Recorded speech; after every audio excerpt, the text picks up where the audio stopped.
EV ராமசாமியை விமர்சிப்பவர்களை மானமிகு Arulmozhi கலிசடை என ஒரு யூடியூபில் விமர்சிக்கிறார். உண்மையில் ஈவே ராமசாமியை விமர்சிப்பவர்கள் கலிசடைகளா அல்லது ஈவே ராமசாமியின் பேச்சும் எழுத்தும் கலிசடை தன்மை வாய்ந்தவையா என இந்த காணொளியில் பார்ப்போம். ஈவே ராமசாமி கூறியது: உதாரணத்திற்கு, ஒருவருக்கும் உரிமைப்படாத தாசியை ஒருவன் அனுபவித்தால் அதை திருட்டு என்று கூறுகிறோமா? அதை போகம் அல்லது என்ஜாய்மெண்ட் என்றுதானே கருதி விடுகிறோம். அவளை மட்டும் சமுத்திர தண்ணீர் போலவும் ஆற்று மணல் போலவும் கருதி யாரும் அனுபவிக்கலாம். அது விபச்சாரம் ஆகாது. ஆனால் ஒருவனுடைய உப்பு வீட்டு மிளகாய் புலியை அபகரிக்க நினைப்பது எப்படி திருட்டாகுமோ, அதுபோல் அவனுடைய மனைவியையும் அபகரிக்க நினைப்பது திருட்டாகும் என்று நினைத்து அவளை அனுபவிக்க மனதாலும் நினைக்கக்கூடாதாம். என்ன அடிமைத்தனம்!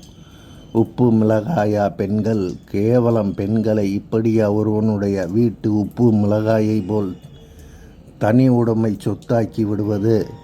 நாட்டின் பொது நலன் கருதி, பெண்களின் முன்னேற்றம் கருதி அவசியமான மாறுதல்களை செய்ய வேண்டாமா? விடுதலை 11/10/1948. ஈவே ராமசாமி கூறியதை வாசித்தீர்களா? இப்போது இந்த கோமுட்டை ஈவே ராமசாமியின் கருத்துக்களில் உள்ள ஒழுக்கங்கட்ட தன்மையை விமர்சிப்பவன் எப்படி கலிசடையாவான்? மானமிகு அருள்மொழிக்கே வெளிச்சம். ஒருவருக்கும் உரிமைப்படாத தாசியை ஒருவன் அனுபவித்தால் அதை திருட்டு என்று கூறுகிறோமா? அதை போகம் அல்லது என்ஜாய்மெண்ட் என்று தானே கருதி விட்டு விடுகிறோம் என கூறுகிற ஈவே ராமசாமியை முட்டாள் என்பதா அல்லது மனநோயாளி என்பதா? வங்கி ஒன்றில் பணிபுரிந்து ஊதியம் பெறுபவரும் அந்த வங்கியில் கொள்ளையடித்து பணத்தை எடுப்பவனும் ஒன்று என சொன்னால் அதில் எவ்வளவு முட்டாள்தனம் இருக்குமோ அவ்வளவு முட்டாள்தனம் ஈவே ராமசாமியின் மேற்கண்ட பேச்சில் உள்ளது.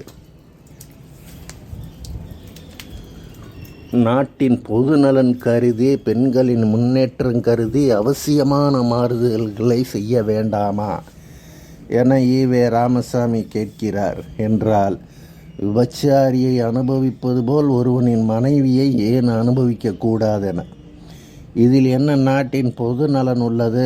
முட்டாள் ஈவே ராமசாமியை என கேட்பதை தவிர நமக்கு வேறு வழி இல்லை. ஈவே ராமசாமிக்கு விபச்சாரத்தின் மீது அலாதி பற்று என்றால் விபச்சார விடுதி திறந்து கொள்ளட்டும், யார் வேண்டாம் என்றது?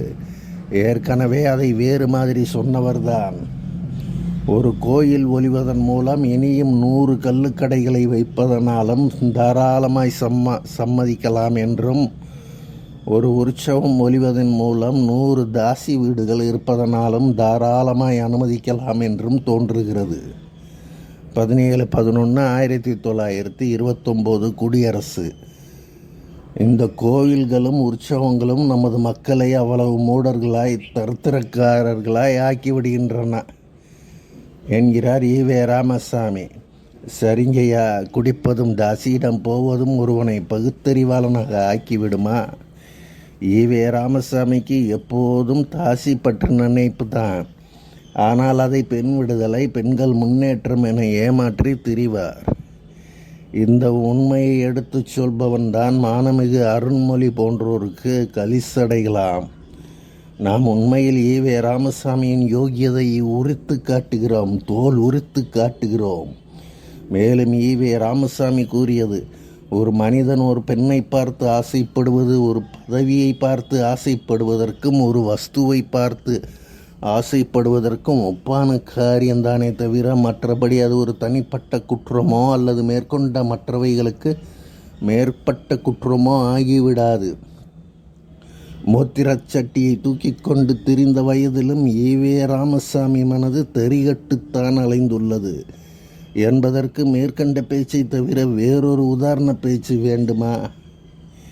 இதை வாசிக்கிற ஒருவன் ஈவே ராமசாமியை விமர்சிப்பானா மாட்டானா?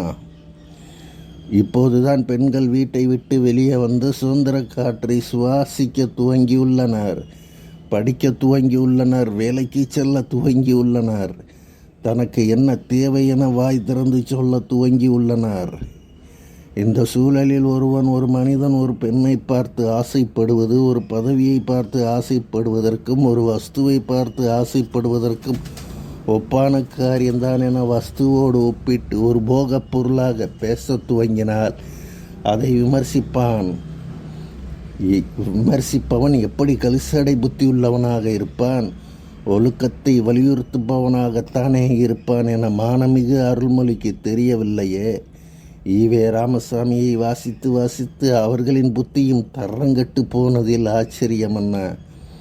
ஒரு முறை திராவிடத்தை இயக்குனர் பாரதி ராஜா விமர்சித்ததற்கு திக்க ஆசாமிகளின் பதிலடி விமர்சனம் இவ்வாறாக இருந்தது.